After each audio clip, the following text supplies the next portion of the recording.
회장님 무슨 일이신가요? 실례지만 혹시 목 뒤에 작은 반점 같은 게 있어? 네. 어떻게 아셨어요?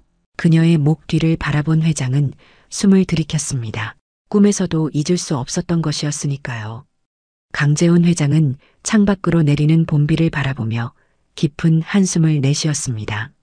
70이 넘은 나이에도 여전히 날카로운 눈빛으로 기업을 이끌어온 그였지만 오늘따라 유난히 가슴이 무거웠죠.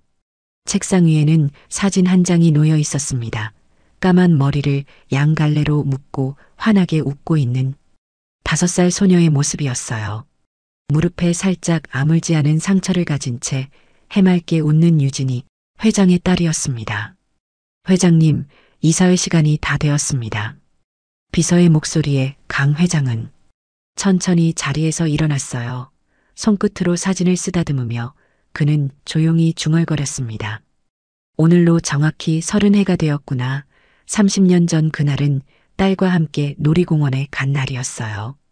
유진이의 생일을 맞아 특별히 시간을 내어 함께 간 곳이었습니다. 비가 조금 내리는 날이었지만 유진이가 너무 가고 싶어 했죠. 아빠, 저기 토끼 인형 사주세요. 유진이의 목소리가 아직도 귓가에 생생했어요. 잠시 인형을 사러 가게에 들어갔을 뿐인데 돌아 나왔을 때 유진이는 온데간데 없이 사라졌습니다. 그날의 공포와 절망감은 말로 표현할 수 없었죠. 유진아. 유진아. 강 회장은 비에 옷이 젖은 채로 놀이공원을 몇 시간이고 뛰어다녔습니다. 목이 쉬도록 딸의 이름을 외쳤지만 대답은 돌아오지 않았어요. 놀이공원 직원들과 경찰까지 총동원되어 수색을 했지만 유진이는 끝내 찾을 수 없었습니다. 경찰서에서 밤을 지새우며 기다렸던 순간들, 결국 더 이상 찾을 수 없습니다라는 말에 무너져 내렸던 그날의 절망이 회장의 마음속에 깊은 상처로 남아 있었습니다. 아내도 잃고 이제 유진이마저. 당시 강 회장은 유진이를 낳고 얼마 되지 않아 세상을 떠난 아내의 모습까지 떠올리며 자신의 불행한 운명을 원망했습니다. 딸은 그에게 남은 유일한 가족이었습니다. 그 후 그는 수십 개의 실종 신고를 냈고 전국 각지에 딸의 사진을 붙이고 다녔어요. 기업의 모든 자원을 동원해 딸을 찾으려 했지만 세월이 흘러도 유진이의 흔적은 나타나지 않았습니다. 이 세상의 모든 걸 가져도 널 찾지 못하면 아무 의미가 없어. 강 회장은 자신의 거대한 기업을 일으키며 늘 이런 생각을 했어요. 죄책감을 잊기 위해 사업에 모든 것을 쏟아부었고 밤낮 없이 일했습니다. 잠시라도 일을 멈추면 유진이의 웃는 얼굴이 떠올라 괴로웠기 때문이었죠. 그렇게 10년, 20년이 흘렀고 결국 한국 최고의 기업가라는 타이틀을 얻었지만 마음속 공허함은 채워지지 않았습니다. 외로움이 극에 달했던 어느 날 회장은 자신이 후원하던 보육원을 방문했어요. 그곳에서 17살의 서지훈을 만났습니다. 머리가 비상하고 눈빛이 강렬한 소녀였죠. 제게 기회를 주신다면 반드시 성공해서 은혜를 갚겠습니다. 양딸의 당찬 말에 강 회장은 순간 가슴이 떨렸습니다. 딸이었다면 지금쯤 이 나이였겠지. 수많은 고민 끝에 그는 지훈을 입양했어요. 자신의 공허함을 채우기 위한 선택이었을까요? 아니면 또 다른 사람에게 가족의 따스함을 주기 위한 것이었을까요? 그 자신도 정확히 알 수 없었습니다. 양딸은 회장의 기대 이상으로 성장했어요. 단 몇 년 만에 경영학을 마스터하고 기업의 핵심 사업들을 성공적으로 이끌었습니다. 회장은 그녀에게 자신의 모든 지식과 경영 노하우를 가르쳤고 양딸은 빠르게 성장하여 현재 백화점을 맡아 경영하고 있었어요. 하지만 지훈에게서는 항상 무언가 부족한 것을 느꼈습니다. 그것은 바로 따뜻함이었죠. 강 회장은 회의실로 향하는 발걸음을 무겁게 옮겼습니다. 오늘따라 더 강하게 느껴지는 유진이의 부재가 그의 가슴을 짓눌렀어요. 유리창에 비친 자신의 모습은 성공한 기업가였지만 그의 눈에는 딸을 잃어버린 불행한 아버지의 모습만 보였습니다. 매일 밤 잠들기 전 그는 유진이의 사진을 보며 똑같은 말을 중얼거렸습니다. 유진아, 아빠가 널 잃어버렸어. 미안하다. 어디 있니? 그리고 오늘도 그는 또 한 번의 생일을 홀로 맞이하게 될 딸을 생각하며 눈시울을 붉혔습니다. 회의실 안은 팽팽한 긴장감으로 가득 차 있었습니다. 양딸 서지우는 자신만의 확고한 리더십으로 회의를 이끌고 있었어요. 차가운 표정으로 각 부서장들의 보고를 듣던 그녀는 때론 냉정한 질문을 던지며 숫자와 실적에 집중했습니다. 명품관 매출이 예상보다 18% 상승했지만 이는 목표치에 비해 부족합니다. 어떻게 설명하시겠어요? 지윤의 날카로운 질문에 담당 부장은 고개를 숙인 채 대답했죠. 죄송합니다. 다음 분기에는 반드시 다음은 없어요. 지금 결과가 중요하죠. 지윤은 부장의 말을 자르며 차갑게 말했습니다. 회의실 분위기는 더욱 얼어붙었어요. 강 회장은 이 모든 광경을 지켜보고 있었습니다. 양딸의 뛰어난 경영 능력은 인정할 수밖에 없었지만 때때로 그녀의 방식이 너무 차갑다고 느꼈죠. 사람의 마음까지 얻는 리더십이 진정한 리더십인데. 회장은 속으로 생각했지만 오늘은 그런 생각보다 딸 유진이에 대한 그리움이 그의 마음을 더 무겁게 했습니다. 회의가 끝나고 강 회장은 양딸에게 말했습니다. 지윤아, 내일 백화점에 함께 가보자. 직접 현장을 둘러보고 싶구나. 회장님, 제가 모든 상황을 보고 드렸잖아요. 굳이 가실 필요가 지윤이 의아한 표정으로 물었어요. 때로는 숫자로 보이지 않는 것들이 있단다. 내일 아침에 함께 가보자꾸나. 강 회장의 단호한 어조에 지윤은 더 이상 반대할 수 없었습니다. 다음 날 아침 백화점에 도착한 회장과 양딸은 층마다 돌아다니며 상황을 살폈어요. 명품관에 들어서자 지윤의 표정이 갑자기 변했습니다. 한 여직원이 고객에게 상품을 설명하고 있었죠. 저 직원 또 문제를 일으키고 있군요. 지윤이 낮은 목소리로 말했어요. 이수연이라는 직원인데 실적도 낮고 고객 응대도 부족해요. 제가 가서 지적하겠습니다. 강 회장은 지윤의 팔을 잡았습니다. 잠깐, 내가 좀 보자꾸나. 그는 그 자리에 서서 수연과 고객과의 대화를 지켜봤어요. 수연은 부드러운 미소로 고객에게 상품의 특징을 차분히 설명하고 있었습니다. 특별히 문제될 것이 없어 보였죠. 그때 갑자기 지윤이 수연에게 다가갔습니다. 이수연 씨, 잠시 이야기 좀 할까요? 그녀의 목소리는 겉으로는 부드러웠지만 그 속에는 차가움이 스며 있었어요. 네, 과장님. 수연은 공손히 대답하며 고객에게 양해를 구했습니다. 이렇게 고객을 응대하면 안 된다고 몇 번이나 말했죠? 명품관은 최고급 서비스를 제공하는 곳이에요. 당신 같은 사람은 여기에 어울리지 않아요. 지윤의 말은 주변 직원들도 들을 수 있을 정도로 크게 들렸습니다. 수연은 고개를 숙인 채 아무 말도 하지 않았어요. 그녀의 얼굴이 창백해지는 것을 강 회장은 놓치지 않았습니다. 주변의 다른 직원들은 모두 모른 척 자신의 일에 집중하는 듯 했지만 그들의 표정에서 불편함이 느껴졌죠. 제가 지난번에 경고했던 거 기억나죠? 이번이 마지막 기회예요.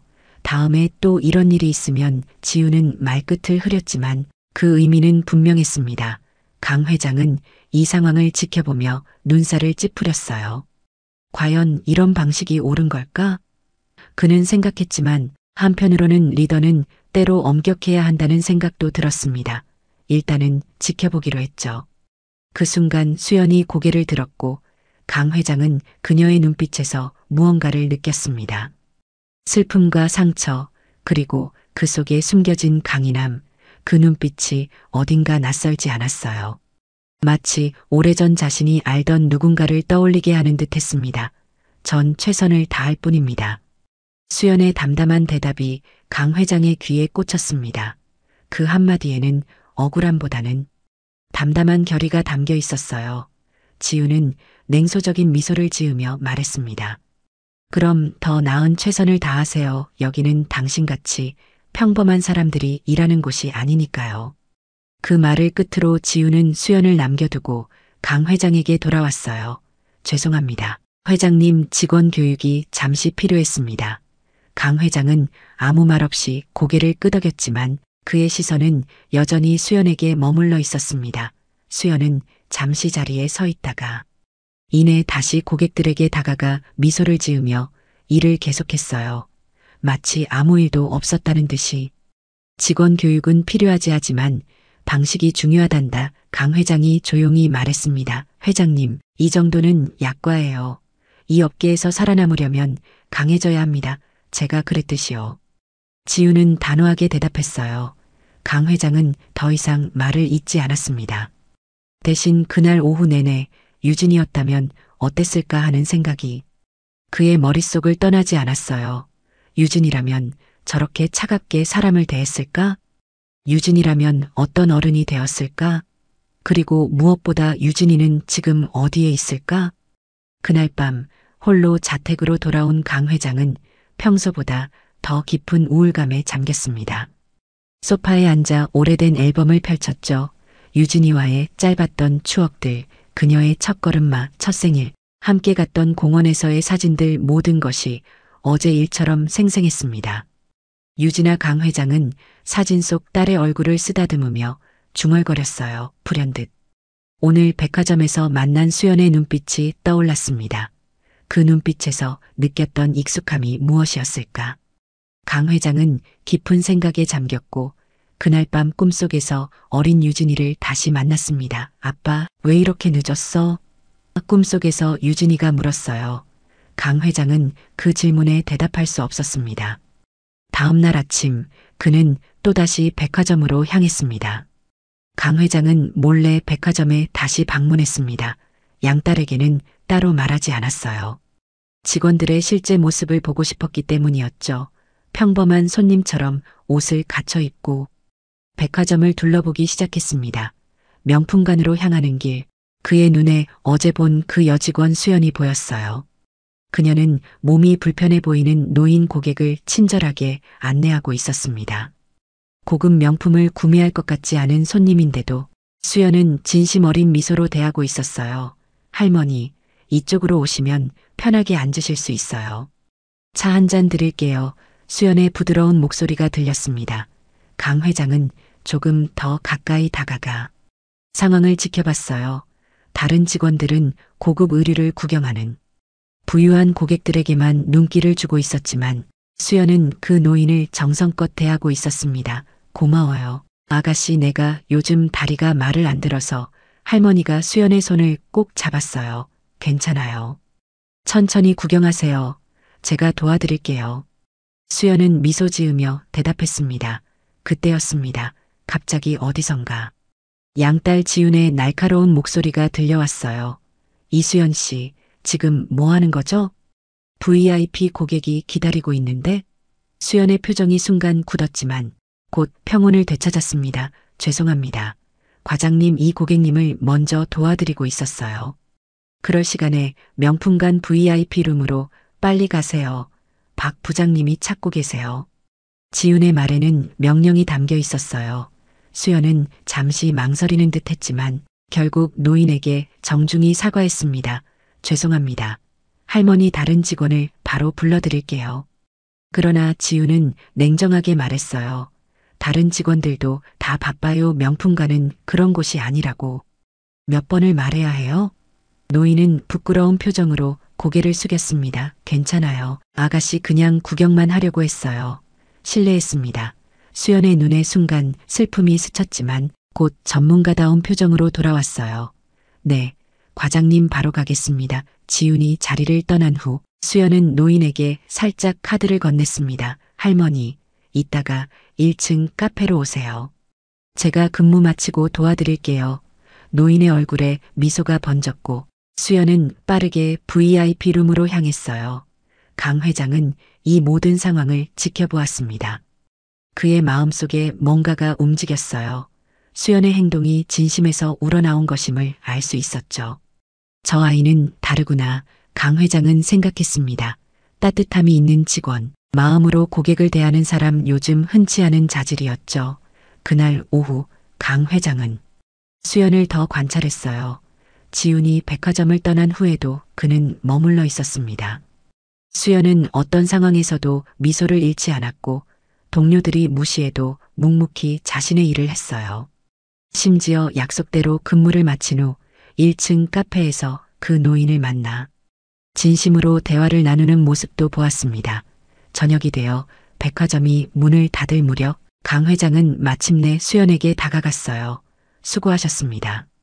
수연은 놀란 표정으로 고개를 들었습니다. 네. 아, 회장님.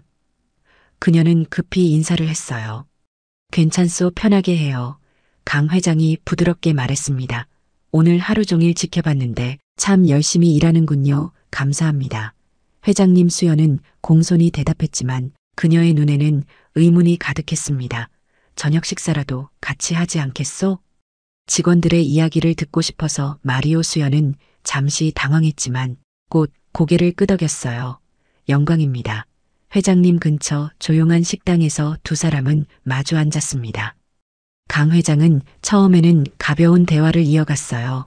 백화점의 분위기, 고객들의 반응, 직원들의 사기 등에 대해 물었죠. 수연은 솔직하면서도 신중하게 대답했습니다. 수연 씨는 언제부터 우리 백화점에서 일했소? 강 회장이 물었어요. 3년 되었습니다. 회장님. 수연이 대답했습니다. 가족은 어떻게 돼요? 그 질문에 수연의 표정이 잠시 어두워졌어요. 저는 가족이 없습니다. 고아원에서 자랐어요. 강 회장의 심장이 빠르게 뛰기 시작했습니다. 어머니에 대한 기억은 없소? 없습니다. 제가 알기로는 5살 때 놀이공원에서 발견되었대요. 제 이름과 나이만 기억했다고 하더군요. 그 이전의 기억은 그냥 희미한 조각들 뿐이에요. 수연은 담담하게 말했지만 그녀의 목소리에는 희미한 슬픔이 배어 있었습니다. 강 회장의 손이 떨렸어요. 놀이공원 5살 그의 딸 유진이 사라진 그 시기와 일치했습니다. 하지만 이름이 다르니 단순한 우연일 수도 있었죠. 수연 씨는 꿈이 뭐요? 그는 목소리를 가다듬으며 물었습니다. 수연은 잠시 생각하더니 미소 지었어요. 사람들에게 도움이 되는 일을 하고 싶어요. 어쩌면 나중에 작은 가게를 열어 고아원 아이들을 돕는 사업을 하고 싶습니다. 그 순간 강 회장은 자신의 딸 유진이 했던 말을 떠올렸어요. 아빠, 나 커서 아픈 사람들 도와주는 사람 될 거야. 5살 어린아이의 순수한 꿈이었지만 그는 지금도 그 말을 기억하고 있었습니다. 회장님, 괜찮으세요? 수연의 걱정스러운 목소리에 강 회장은 정신을 차렸어요. 아, 네, 괜찮소. 그냥 옛 생각이 나서. 그는 흐려진 목소리로 말했습니다. 식사를 마치고 헤어질 때 강 회장은 수연에게 말했어요. 오늘 좋은 시간이었어.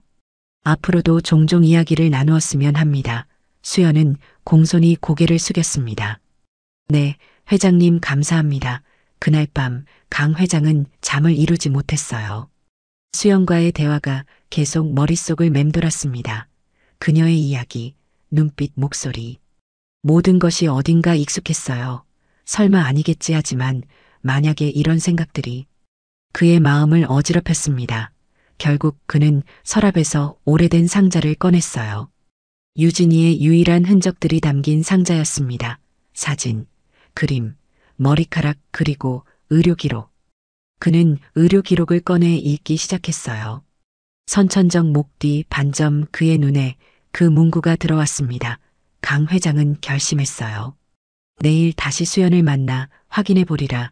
만약 그녀가 정말 유진이라면. 생각만으로도 그의 심장은 미친 듯이 뛰었습니다. 설렘과 두려움이 뒤섞인 밤이었어요. 아침 일찍 강 회장은 백화점으로 향했습니다. 어젯밤 잠 못 이루며 생각했던 모든 가능성이 그의 머릿속을 어지럽혔어요. 냉정해야 해. 너무 많은 희망을 품었다가 실망할 수도 있어. 그는 스스로를 다잡았습니다. 백화점에 도착한 강 회장은 명품관으로 곧장 향했어요. 아직 개장 전이었지만 일부 직원들은 이미 출근의 준비를 하고 있었습니다. 명품관 입구에서 그는 수연을 발견했어요.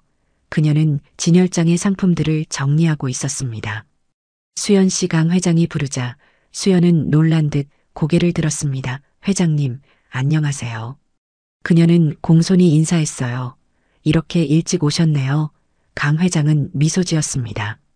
오늘 일정이 많아서 일찍 왔소. 혹시 시간 좀 내줄 수 있을까? 수연은 잠시 망설이는 듯 했지만 곧 고개를 끄덕였어요. 네, 물론이죠. 지금 괜찮으세요? 둘은 직원 휴게실로 향했습니다. 아직 이른 시간이라 그곳은 비어 있었어요.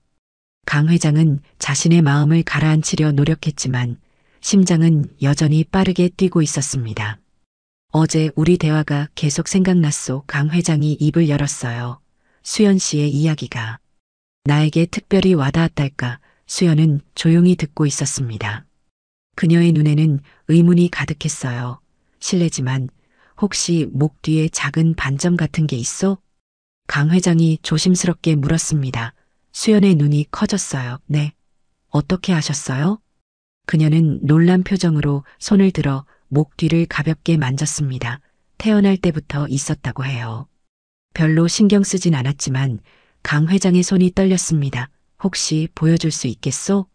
수연은 의아한 표정이었지만 천천히 고개를 숙이고 목 뒤에 머리카락을 들어 올렸어요. 그곳에는 작은 하트 모양의 반점이 있었습니다. 강 회장은 숨을 들이켰어요. 그것은 유진이가 가지고 있던 것과 똑같은 모양이었습니다. 회장님, 무슨 일이신가요? 수연이 걱정스러운 표정으로 물었어요.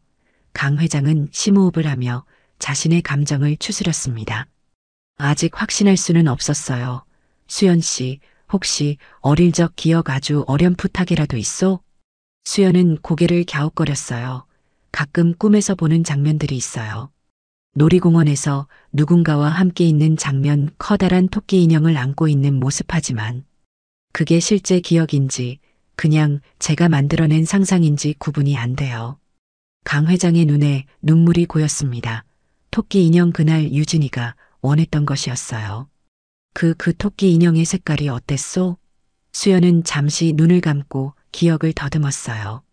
분홍색 하얀 리본이 달린 강 회장은 더 이상 참을 수 없었습니다. 그의 눈에서 눈물이 흘러내렸어요. 유진아 수연은 당황한 표정으로 그를 바라봤습니다. 네. 회장님, 무슨 말씀이신지. 그때 갑자기 문이 열리고 양딸 지훈이 들어왔어요. 회장님, 찾았네요. 이사들이 모두 지훈은 말을 멈추고 상황을 살폈습니다. 울고 있는 회장과 당황한 표정의 수연을 번갈아 보며 그녀의 눈이 가늘어졌어요.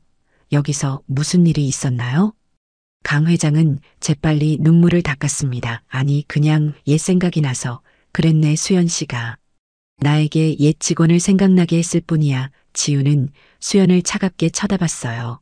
이수연 씨, 이제 자리로 돌아가세요. 개장 시간이 다 됐습니다. 수연은 고개를 숙이고 자리를 떠났지만 그녀의 표정에는 여전히 의문이 가득했습니다. 강 회장과 눈이 마주쳤을 때 그는 작게 속삭였어요. 나중에 다시 이야기하자꾸나. 수연이 나간 후 지우는 강 회장에게 물었습니다. 회장님, 그 직원에게 특별한 관심을 보이시는 이유가 있으신가요? 그녀는 그저 평범한 직원일 뿐이에요. 강 회장은 고개를 저었어요. 모든 직원은 우리 회사의 소중한 자산이란다. 그들의 이야기를 들어보는 것도 중요해. 그날 하루 강 회장은 사무실로 돌아가 모든 일정을 취소했습니다. 그는 40년 전 유진이가 실종된 당시의 모든 자료를 찾기 시작했어요. 뉴스 기사, 경찰 보고서, 목격자 진술 모든 것을 다시 검토했습니다. 한 기사가 그의 눈에 들어왔어요. 놀이공원 실종 아동. 일주일 후 다른 지역에서 발견하지만 기억상실. 그는 손을 떨며 기사를 읽었습니다. 당시 유진이와 비슷한 나이의 여자아이가 발견되었지만 이름과 가족에 대한 기억이 없었다고 했어요. 아이는 보육시설로 보내졌고 결국 입양되었다는 내용이었습니다. 왜 나에게 연락이 오지 않았을까? 강 회장은 의문이 들었어요. 하지만 기사의 마지막 부분에서 그 답을 찾았습니다. 아이의 이름을 이수연으로 새로 등록, 새 가정에서 새 출발을. 이수연. 강 회장은 중얼거렸습니다. 그의 머릿속에서 모든 퍼즐이 맞춰지기 시작했어요. 수연의 나이, 놀이공원에서 발견된 시기, 목 뒤의 반점, 희미한 기억들, 모든 것이 그의 딸 유진을 가리키고 있었습니다. 그날 밤 강 회장은 사설 탐정을 불러 수연의 배경을 더 자세히 조사해달라고 부탁했어요. 그는 확실한 증거를 원했습니다. 만약 수연이 정말 유진이라면 그는 감정이 북받쳐 생각을 이어갈 수 없었어요. 며칠 후 탐정이 보고서를 가져왔습니다. 수연의 입양 기록, 성장 과정, 교육 배경 등 모든 것이 담겨 있었어요. 그리고 가장 중요한 것 마이너스 DNA 검사를 위한 샘플도 있었습니다. 강 회장은 즉시 자신의 DNA와 비교 검사를 의뢰했어요. 결과가 나오기까지 2, 3일이 걸릴 터였습니다. 그 기간 동안 그는 거의 잠을 이루지 못했어요. 희망과 두려움이 교차하는 시간이었습니다. 한편 양딸 지우는 회장의 이상한 행동을 눈치채기 시작했어요. 그가 수연에게 보이는 특별한 관심, 갑자기 취소된 일정들, 비밀스러운 탐정과의 만남 모든 것이 수상했습니다. 무슨 일이 있는 거야? 지우는 회장의 사무실을 몰래 살펴보다 탐정 보고서의 일부를 발견했어요. 이수연. DNA 검사. 그녀의 눈이 커졌습니다. 설마 지우는 자신의 자리가 위협받고 있다고 느꼈어요. 그녀는 지금까지 회장의 후계자로서 모든 것을 준비해왔습니다. 하지만 만약 진짜 딸이 나타난다면? 그녀의 눈이 차갑게 빛났어요. 그건 절대 안 돼. 다음 날 지우는 수연에게 중요한 VIP 고객을 담당하라는 지시를 내렸습니다. 하지만 그것은 함정이었어요. 지우는 수연이 실수하도록 의도적으로 잘못된 정보를 주었고 고객의 주문을 엉망으로 만들었습니다. 그리고 그 실수를 모두 수연의 탓으로 돌렸어요. 이런 중대한 실수는 용납할 수 없습니다. 지우는 다른 직원들 앞에서 수연을 질책했어요. 이번 주 안에 인사팀에서 당신의 거취를 결정할 겁니다. 수연은 억울함에 눈물을 참으며 자리로 돌아갔습니다. 그녀는 뭔가 이상하다고 느꼈지만 항변할 수 없었어요. 강 회장은 이 모든 상황을 모르고 있었습니다. 그의 머릿속은 DNA 검사 결과로 가득 차 있었으니까요. 마침내 DNA 검사 결과가 도착한 날, 강 회장의 손은 봉투를 받아들며 심하게 떨렸습니다.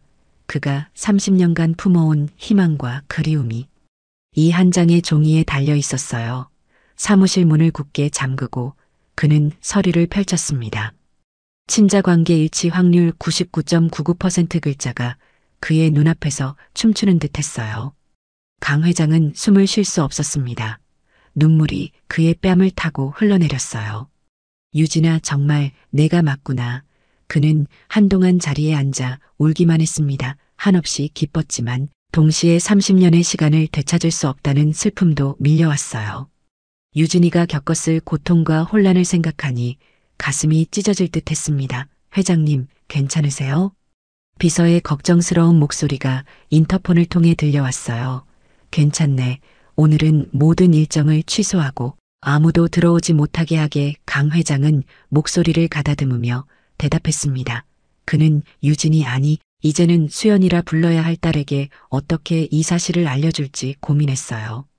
갑자기 내가 내 잃어버린 딸이야 라고 말하면 그녀가 얼마나 혼란스러울까? 천천히 조심스럽게 접근해야 했습니다. 강 회장은 수연에게 전화를 걸었어요. 수연 씨, 오늘 저녁 시간 있소? 네, 회장님 무슨 일이신가요? 수연의 목소리는 피곤해 보였습니다. 중요한 이야기가 있소. 퇴근 후에 내 자택으로 와주겠소? 강 회장이 부탁했어요. 네, 알겠습니다. 수연의 대답에는 의아함이 묻어났지만 그녀는 거절하지 않았습니다. 한편 양딸 지우는 창문 너머로 회장의 사무실을 지켜보고 있었어요. 그의 표정, 감정의 변화, 그리고 수연에게 걸었던 전화까지 모든 것이 그녀를 불안하게 만들었습니다. 비서가 잠시 자리를 비운 틈을 타 지우는 회장의 사무실에 몰래 들어갔어요. 책상 위에 놓인 검사 결과를 발견한 순간 지훈의 얼굴이 창백해졌습니다. 안 돼. 이럴 순 없어. 그녀는 믿을 수 없다는 듯 서류를 읽고 또 읽었어요. 하지만 결과는 변함이 없었습니다. 이수연은 강재훈의 친딸 강유진이었어요. 지훈의 머릿속에 수많은 생각이 스쳐 지나갔습니다. 그녀가 평생 준비해온 모든 것, 자신의 위치, 회장의 신뢰와 사랑 모든 것이 한순간에 무너질 수도 있었어요. 이건 받아들일 수 없어. 저녁이 되자 강 회장은 자택에서 수연을 기다렸습니다. 거실 테이블 위에는 오래된 앨범과 유진이의 물건들이 놓여 있었어요. 그리고 DNA 검사 결과도. 초인종 소리에 강 회장은 심호흡을 했습니다. 침착하게, 천천히 어서 오게, 수연 씨. 그는 문을 열며 미소 지었어요. 수연은 공손히 인사하며 들어왔습니다. 부르셨습니다. 회장님 앉게 차라도 한잔하면서 이야기하세. 강 회장은 수연을 안내했어요. 두 사람은 마주 앉았습니다. 수연의 눈에 테이블 위에 물건들이 들어왔어요. 이게 다 내 딸 유진이의 물건들이라네. 강 회장이 천천히 말했습니다. 30년 전 놀이공원에서 사라졌던 딸이지. 수연은 조용히 듣고 있었어요. 그녀의 눈에 어떤 감정이 스치는 듯 했지만 곧 원래 표정으로 돌아왔습니다. 수연 씨 아니, 어쩌면 유진이라고 불러야 할지 모르겠구만. 강 회장의 목소리가 떨렸어요. 무슨 말씀이신지. 수연이 혼란스러운 표정으로 물었습니다. 강 회장은 천천히 DNA 검사 결과를 내밀었어요. 이걸 보게 수연은 종이를 받아들었습니다. 그녀의 눈이 점점 커졌어요. 이건 제가 회장님의 딸이라는 그래.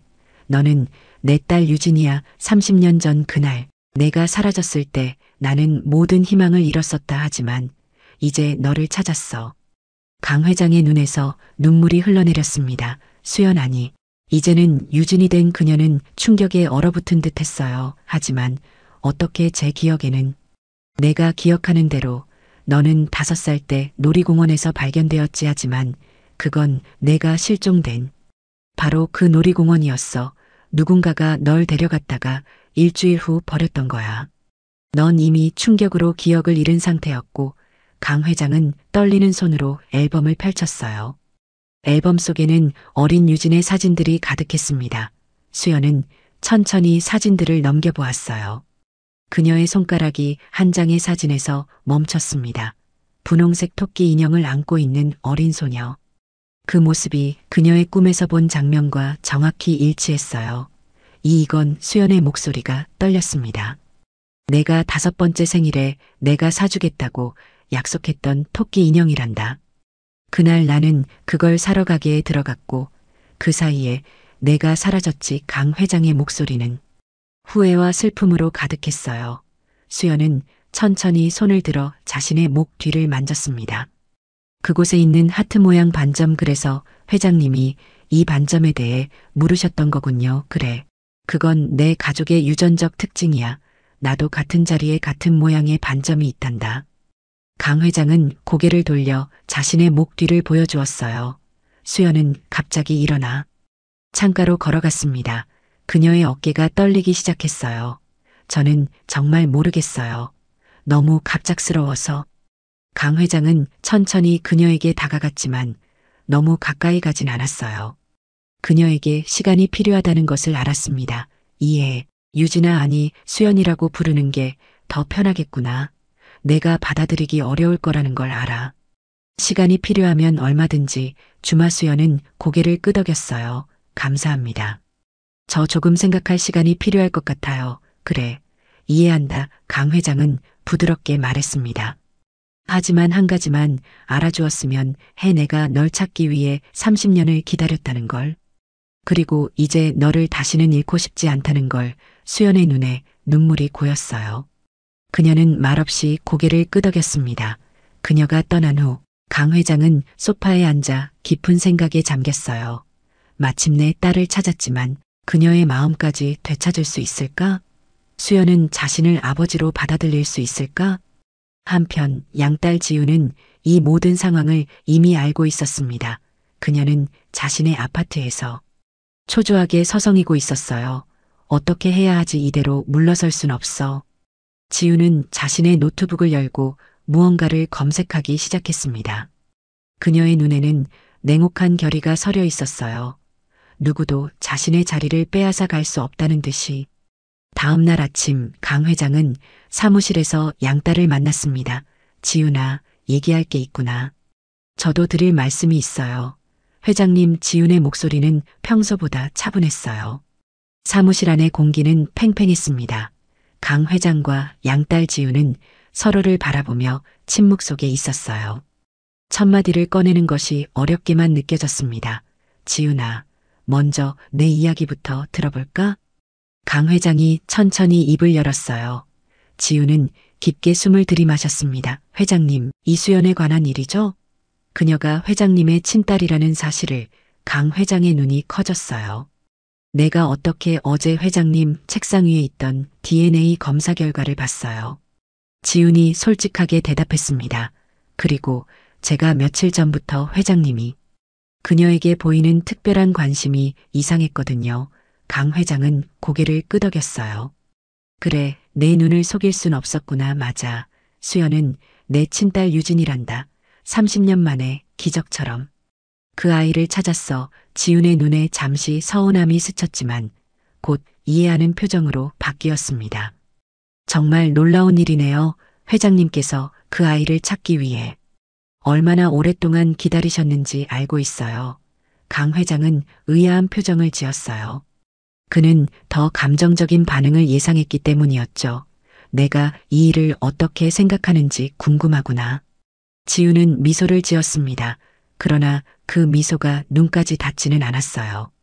회장님께선 항상 딸을 그리워하셨잖아요. 이제 찾으셨으니 당연히 기쁘실 거예요. 저도 기쁩니다. 하지만 내 입장도 있을 텐데. 걱정 마세요. 전 항상 제 자리가 어디인지 알고 있었어요. 지훈의 목소리는 담담했지만 그 속에는 무언가가 숨겨져 있었습니다. 회장님의 친딸을 환영하는 자리를 제가 준비하면 어떨까요? 우리 백화점 VIP 룸에서 특별한 모임을. 강 회장은 지훈의 제안에 약간 놀랐어요. 내가 그런 생각을 해주다니 고맙구나. 하지만 수연이 아직 이 사실을 완전히 받아들이지 못했을 수도 있어. 조금 시간이 필요할 것 같구나. 물론이죠. 하지만 준비는 해두는 게 좋을 것 같아요. 언제든 그녀가 준비되면 진행할 수 있도록요. 지훈은 미소를 지으며 말했습니다. 강 회장은 고개를 끄덕였어요. 그래, 내 생각이 맞는 것 같구나. 대화를 마치고 지훈이 나간 후 강 회장은 창밖을 바라보며 깊은 생각에 잠겼습니다. 지훈의 반응이 예상보다 너무 차분했어요. 그녀가 이 상황을 정말 받아들인 것일까? 아니면 다른 무언가가 있는 걸까? 한편 사무실을 나온 지훈의 표정은 완전히 달라졌습니다. 그녀의 눈에는 차가운 결의가 서려 있었어요. 휴대폰을 꺼내 누군가에게 전화를 걸었습니다. 박 부장, 내 지시대로 진행하세요. 이수연에 관한 모든 자료를 준비하고 그녀의 과거를 철저히 조사해요. 특히 고아원 시절과 이후의 행적에 대해. 이틀 후 강 회장의 사무실에 지훈이 찾아왔습니다. 그녀의 손에는 두꺼운 파일이 들려 있었어요. 회장님, 이것 좀 봐주세요. 지훈이 파일을 내밀었습니다. 이게 뭐지? 강 회장이 물었어요. 이수연 아니 강유진에 관한 조사 자료입니다. 그녀가 회장님의 친딸이라는 사실을 알고 나서 저희 회사의 평판과 회장님의 안전을 위해 그녀의 배경을 더 철저히 조사했어요. 지훈의 표정은 진지했습니다. 강 회장은 의아한 표정으로 파일을 열었어요. 첫 페이지에는 수연의 사진과 함께 의심스러운 배경이라는 제목이 붙어 있었습니다. 이게 무슨 소리지? 강 회장의 눈썹이 찌푸려졌어요. 지훈은 천천히 설명했습니다. 수연 씨가 일하던 이전 백화점에서 제품 도난 사건이 있었어요. 직접적인 증거는 없었지만 그녀가 마지막으로 그 제품을 만졌다는 증언이 있었죠. 또한 여러 고객들과의 불화 기록도 있고. 잠깐. 강 회장이 손을 들어 지훈의 말을 막았어요. 이건 모두 사실이 아니잖아. 수연을 만나본 내 느낌으로는 그런 사람이 아니야. 지훈은 침착하게 대답했습니다. 감정이 아닌 사실을 봐주셨으면 해요. 회장님, 이건 모두 공식 기록에서 가져온 내용입니다. 강 회장은 자세히 파일을 읽어보기 시작했어요. 하지만 곧 그는 이상한 점을 발견했습니다. 날짜가 맞지 않거나 증언이 너무 애매모호하거나 증거가 빈약했어요. 이건 모두 왜곡된 정보야. 강 회장이 파일을 덮으며 말했습니다. 지훈아, 대체 무슨 생각으로 이런 자료를 가져온 거지? 지훈의 표정이 순간 굳었어요. 그러나 곧 부드러운 미소로 바뀌었습니다. 회장님의 안전이 걱정되어서요. 갑자기 나타난 친딸이라는 사람을 그냥 믿기에는 DNA 검사 결과는 거짓말을 하지 않는다. 강 회장의 목소리는 단호했어요.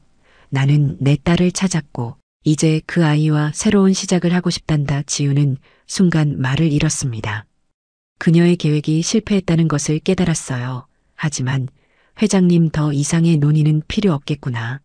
나는 수연 아니 유진을 오늘 저녁 다시 만날 예정이야. 그 아이에게 모든 것을 설명하고 우리 가족으로 맞이할 거란다. 강 회장의 결심은 확고했습니다.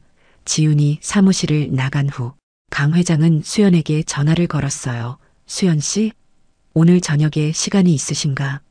네, 회장님. 수연의 목소리는 여전히 조심스러웠습니다. 내가 모든 것을 설명해주고 싶구만.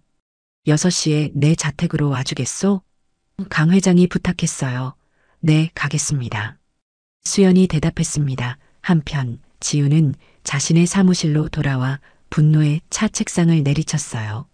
이럴 순 없어. 그녀는 휴대폰을 꺼내 또 다른 번호로 전화를 걸었습니다. 오늘 밤에 계획을 실행해 더 이상 기다릴 시간이 없어.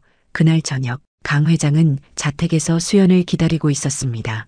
테이블 위에는 유진의 어린 시절 앨범과 함께 가족의 역사가 담긴 서류들이 놓여 있었어요. 그는 딸에게 모든 것을 보여주고 싶었습니다. 초인종 소리에 강 회장은 문을 열었어요. 수연이 서 있었습니다. 그녀의 표정은 지난번보다 조금 더 편안해 보였어요. 어서 오게. 수연 아니 뭐라고 부르는 게 좋을지. 강 회장이 어색하게 웃었습니다. 아직은 수연이라고 불러주세요.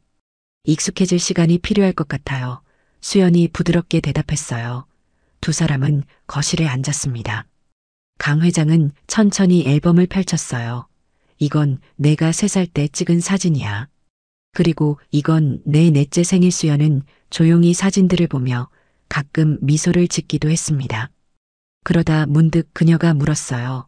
어머니는 어떤 분이셨나요? 강 회장의 눈이 촉촉해졌습니다. 내 어머니는 정말 아름다운 사람이었단다. 너를 낳고 얼마 되지 않아 세상을 떠났지만 그녀는 항상 너를 사랑했어. 갑자기 전화벨이 울렸어요. 강 회장은 불편한 표정으로 전화를 받았습니다. 네. 지금요? 그의 표정이 심각해졌어요. 알겠습니다. 바로 가겠습니다. 전화를 끊은 강 회장은 수연에게 미안한 표정을 지었습니다. 미안하네. 급한 일이 생겼어. 잠시 회사에 다녀와야 할 것 같네. 괜찮아요. 제가 먼저 가겠습니다. 수연이 일어섰어요. 아니야. 그냥 기다려주게. 금방 돌아올 테니 이 앨범들 천천히 더 보고 있어도 좋아. 강 회장이 서둘러 말했습니다. 수연은 잠시 망설이다 고개를 끄덕였어요. 알겠습니다. 강 회장이 떠난 후 수연은 혼자 앨범을 계속 보았습니다. 어린 시절의 자신, 아버지와 함께 찍은 사진들 모든 것이 낯설면서도 어딘가 익숙했어요. 그때 갑자기 현관문이 열리는 소리가 들렸습니다. 회장님? 수연이 고개를 들었어요. 하지만 들어온 사람은 강 회장이 아닌 지훈이었습니다. 당신? 수연이 놀라서 물었어요. 지훈은 차갑게 미소 지었습니다. 놀랐어? 우리 둘이서 좀 이야기해야 할 것 같아서 왔어. 거실의 공기가 순식간에 얼어붙었습니다. 수연은 조심스럽게 자리에서 일어났어요. 지훈의 눈빛에서 위험을 감지했기 때문이었죠. 무슨 이야기를 하고 싶으신가요? 수연이 침착하게 물었습니다. 지훈은 천천히 방 안을 걸으며 가족 사진들을 바라보았어요. 재미있지 않아? 어제까지만 해도 평범한 백화점 직원이었던 사람이 갑자기 재벌 그룹의 상속자가 되다니 전 아무것도 원한 적 없어요. 수연이 단호하게 말했습니다. 지우는 냉소적으로 웃었어요. 정말? 그럼 이렇게 회장님과 단둘이 만나고 가족 앨범을 보고 과거 이야기를 나누는 건 뭐지? 그건 회장님이 원하셨던 일이에요. 수연의 목소리는 여전히 차분했습니다. 지우는 갑자기 발걸음을 멈추고 수연을 날카롭게 바라봤어요. 내가 20년 동안 쌓아온 것을 내가 하루아침에 빼앗아 가는 건 용납할 수 없어. 저는 아무것도 빼앗으려는 게 아니에요. 수연이 한 걸음 물러섰습니다. 거짓말 마. 지훈의 목소리가 높아졌어요. 내가 나타나는 순간부터 회장님은 달라졌어. 나를 보는 눈빛도 말투도 모든 게 변했어. 수연은 깊게 숨을 들이마셨습니다. 지훈 씨, 전 단지 진실을 알고 싶었을 뿐이에요. 제 과거에 대해, 제가 누구인지에 대해. 내 과거? 지훈이 비웃듯 말했어요. 그래, 내 과거에 대해 얘기해볼까? 내가 조사한 바로는 내가 이전 직장에서도 문제를 일으켰더군 제품 도난에 연루되었다는 소문도 있고, 그건 사실이 아니에요. 수연의 목소리가 처음으로 흔들렸습니다. 중요하지 않아. 지훈이 손을 휘휘 저었어요. 중요한 건 회장님이 그런 소문을 들으면 어떤 생각을 하실까 하는 거지. 이제 막 찾은 소중한 딸이 사실은 문제투성이라면. 왜 이러세요? 수연의 눈에 눈물이 고였어요. 제가 당신에게 무슨 잘못을 했길래. 내 존재 자체가 문제야. 지훈이 소리쳤습니다. 내가 이 가문의 후계자가 되기 위해 얼마나 노력했는지 알아? 얼마나 많은 것을 희생했는지. 수연은 말없이 지훈을 바라봤어요. 그녀의 눈에는 분노보다는 연민이 더 많이 담겨 있었습니다. 이럴 순 없어. 지훈은 갑자기 탁자 위에 있던 무거운 유리 장식품을 집어들었어요. 그녀의 눈에는 위험한 빛이 서려 있었습니다. 수연은 위험을 느끼고 문 쪽으로 몸을 돌렸어요. 하지만 그때 갑자기 현관문이 열렸습니다. 유진아, 미안하다. 급한 전화가 거짓 강 회장이 말을 멈췄어요. 그의 눈앞에 펼쳐진 광경을 보고 얼굴이 창백해졌습니다. 지훈아, 대체 무슨 짓을 하는 거냐? 지훈은 순간 당황했지만 곧 장식품을 천천히 내려놓았어요. 아, 회장님, 이건 오해예요. 전 그냥 내가 모든 걸 들었다. 강 회장의 목소리는 차갑고 단호했습니다. 내가 나에게 걸었던 전화도 수연 아니 유진을 위협하는 것도. 지훈의 얼굴이 하얗게 변했어요. 회장님, 제 말부터 들어보세요. 저는 단지 회사와 회장님을 보호하려고 그만. 강 회장이 손을 들어 지훈의 말을 막았습니다. 더 이상의 거짓말은 필요 없다. 내가 왜곡된 정보로 내 딸의 평판을 훼손하려 했다는 것도 알고 있다. 지훈은 그 자리에 얼어붙은 듯 서 있었어요. 그녀의 계획이 완전히 무너져 내렸습니다. 내가 얼마나 실망했는지 모르겠구나. 강 회장의 목소리는 깊은 슬픔으로 가득했어요. 나는 너를 진심으로 딸처럼 생각했다. 그런데 넌 저도 회장님을 아버지처럼 생각했어요. 지훈이 울부짖었습니다. 그런데 갑자기 이 여자가 나타나서 모든 걸 빼앗아 가려고 해요. 수연은 조용히 상황을 지켜보고 있었어요. 그녀의 눈에는 분노보다는 이해와 연민이 더 많이 담겨 있었습니다. 아무도 내게서 아무것도 빼앗아 가지 않는다. 강 회장이 단호하게 말했어요. 유진이는 내 친딸이지만 그렇다고 내가 내 딸이 아닌 것은 아니다. 진정한 가족은 피보다 더 깊은 유대로 맺어진다. 지훈의 눈에서 눈물이 흘러내렸습니다. 거짓말이에요. 이제 저는 필요 없잖아요. 그렇지 않아. 강 회장이 한 걸음 다가갔어요. 하지만 내가 한 행동에 대한 책임은 져야 한다. 내가 유진이에게 했던 모든 일, 그리고 회사에서 다른 직원들을 괴롭혔던 일들. 지훈은 순간 얼어붙었어요. 회장님, 그건 나는 모든 것을 알고 있다. 강 회장이 말했습니다. 직원들이 너를 두려워한다는 것, 내가 권력을 남용한다는 것, 특히 유진이를 괴롭히기 위해 의도적으로 함정을 파놓았다는 것까지. 지훈은 더 이상 변명할 수 없었어요. 그녀는 고개를 숙인 채 눈물만 흘렸습니다. 지훈아, 난 너에게 실망했지만 여전히 너를 사랑한다. 강 회장의 목소리가 부드러워졌어요. 하지만 내가 한 행동에 대한 대가는 치러야 한다. 앞으로 한동안 해외 지사에서 일하게 될 거다. 그곳에서 내 행동을 되돌아보고 진정한 리더가 무엇인지 배워오길 바란다. 지훈은 마지막 저항을 포기한 듯 고개를 끄덕였어요. 알겠습니다. 회장님. 그녀가 떠난 후 강 회장은 수연에게 다가갔습니다. 괜찮니? 다치지는 않았고? 수연은 고개를 저었어요. 괜찮아요. 다만 지훈 씨가 걱정되네요. 강 회장은 놀란 표정을 지었습니다. 지훈이가 너를 해치려 했는데 내가 그 아이를 걱정한다고? 수연은 작게 미소 지었어요. 누구나 두려움에 사로잡힐 수 있잖아요. 지윤 씨는 자신의 자리를 잃을까봐 두려웠던 것 같아요. 강 회장은 감동한 표정으로 수연을 바라봤습니다. 내 마음씨가 정말 내 어머니를 닮았구나. 수연은 잠시 침묵했다가 조심스럽게 물었어요. 회장님, 아니, 그게 어떻게 불러야 할지 아버지라고 불러도 될까? 강 회장의 눈에 눈물이 고였습니다. 수연, 아니, 이제는 유진이라 불러도 좋을. 그녀는 천천히 고개를 끄덕였어요. 아, 아버지, 그 한마디에 강 회장은 참았던 감정이 터져 나왔습니다. 그는 30년 만에 딸의 목소리로 아버지라는 말을 들은 것이었죠. 유진아, 그는 딸을 부드럽게 안았어요. 유진도 눈물을 흘리며 아버지의 품에 안겼습니다. 오랫동안 그녀가 느껴왔던 공허함, 누군가에게 속한다는 느낌의 결핍이 조금씩 채워지는 듯 했어요. 이제 다시는 헤어지지 말자. 강 회장이 속삭였습니다. 내가 너에게 못해준 모든 것들, 이제부터 하나하나 채워줄게. 유진은 고개를 끄덕였어요.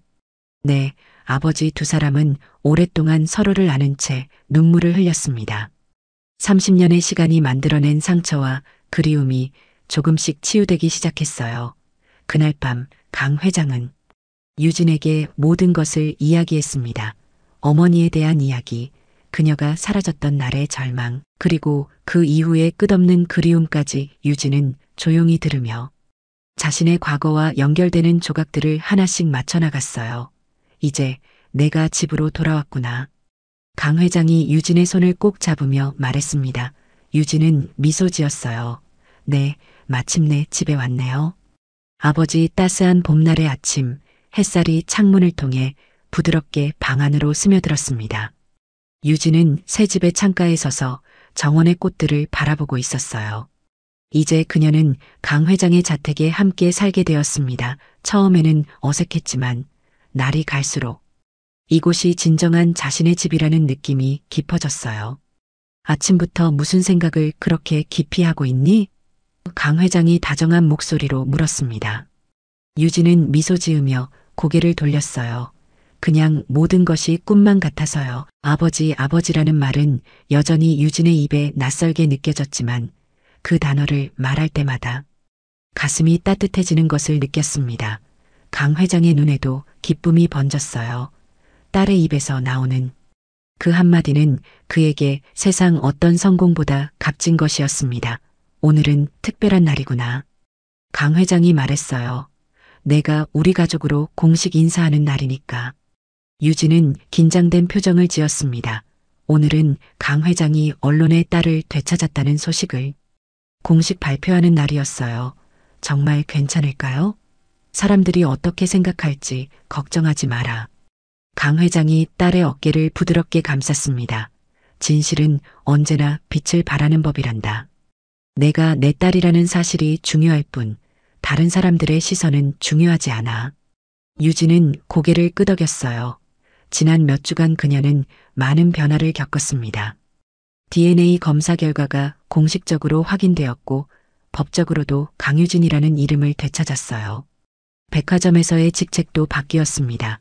이제 그녀는 고객 서비스 부서의 책임자가 되어 직원들이 좀 더 인간적이고 따뜻한 서비스를 제공할 수 있도록 지도하는 역할을 맡게 되었어요. 지윤 씨는 어떻게 지내나요? 유진이 조심스럽게 물었습니다. 강 회장의 표정이 잠시 어두워졌어요. 런던 지사에 잘 도착했단다. 아직은 적응하느라 힘들겠지만 시간이 지나면 나아질 거야. 유진은 고개를 끄덕였습니다. 그녀는 지윤에게 어떤 원망도 갖고 있지 않았어요. 오히려 그녀를 이해했습니다. 소속감과 인정받고 싶은 욕구는 누구에게나 있는 것이니까요. 언젠가 우리 셋이 진정한 가족이 될 수 있을 거예요. 유진이 희망을 담아 말했습니다. 강 회장은 감동한 표정으로 딸을 바라봤어요. 내 마음씨가 참 따뜻하구나. 내가 정말 자랑스럽다. 유진아. 두 사람은 함께 아침 식사를 하며 앞으로의 계획을 이야기했습니다. 유진은 자신이 늘 꿈꿔왔던 일을 아버지에게 말했어요. 사실 저는 항상 고아원 아이들을 돕고 싶었어요. 제가 그곳에서 자랐기 때문에 그 아이들의 마음을 누구보다 잘 이해할 수 있거든요. 강 회장의 눈이 빛났습니다. 그거 정말 훌륭한 생각이구나. 우리 재단을 통해 고아원 지원 프로그램을 만들면 어떨까? 내가 직접 이끌어도 좋겠다. 유진의 얼굴에 기쁨이 번졌어요. 정말요? 그럼 제가 자라난 보육원부터 시작하고 싶어요. 그날 오후 기자회견이 열렸습니다. 강 회장은 유진의 손을 꼭 잡은 채 무대에 올랐어요. 카메라 플래시가 쉴 새 없이 터지는 가운데 그는 30년 만에 딸을 되찾은 기적 같은 이야기를 전했습니다. 제 인생에서 가장 어두웠던 순간이 이제는 가장 밝은 빛으로 바뀌었습니다. 강 회장의 목소리는 감정으로 떨렸어요.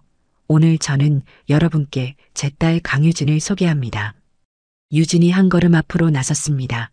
그녀는 긴장했지만 아버지의 손길이 그녀에게 용기를 주었어요.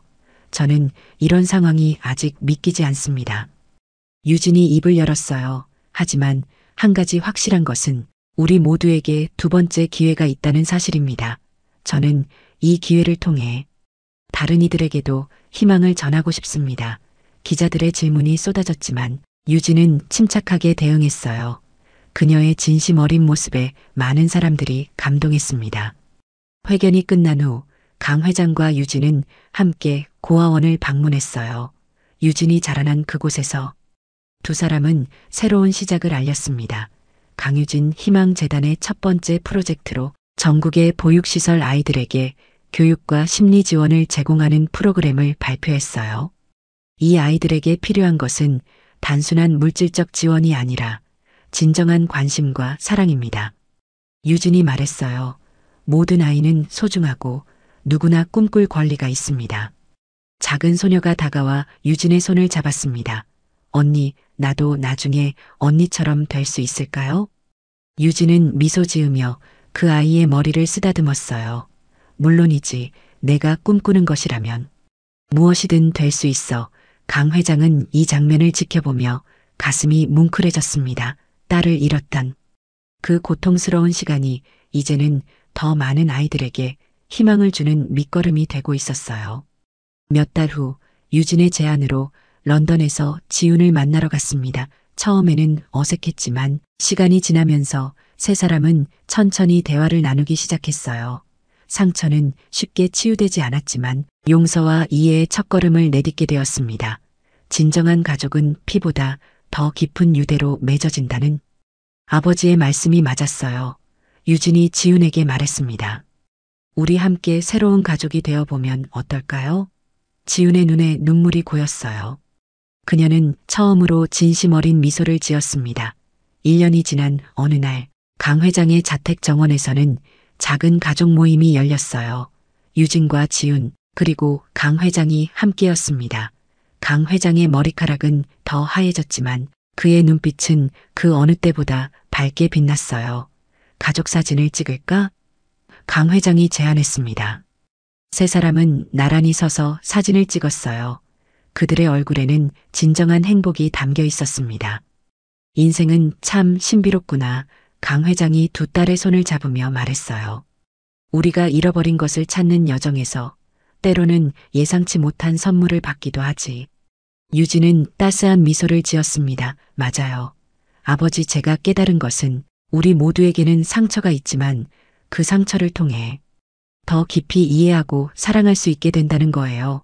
지훈도 고개를 끄덕였어요. 저도 이제야 진정한 성공이 무엇인지 알게 되었어요. 그건 권력이나 지위가 아니라 함께 나눌 수 있는 마음이었네요. 석양이 물들기 시작한 하늘 아래 세 사람은 정원을 거닐며 이야기를 나눴습니다. 그들의 뒤로는 강유진 희망재단이 지원한 고아원.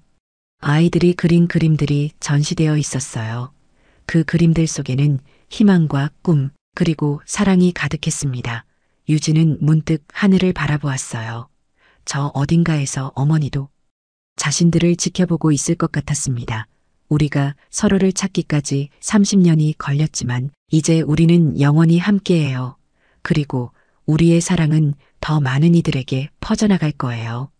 강 회장의 눈에 맺힌 눈물이 햇빛에 반짝였습니다. 그래. 유진아, 우리가 경험한 이 아픔과 치유의 여정이 다른 이들에게도 희망이 되길 바란다. 유진은 아버지와 지훈의 손을 꼭 잡았어요.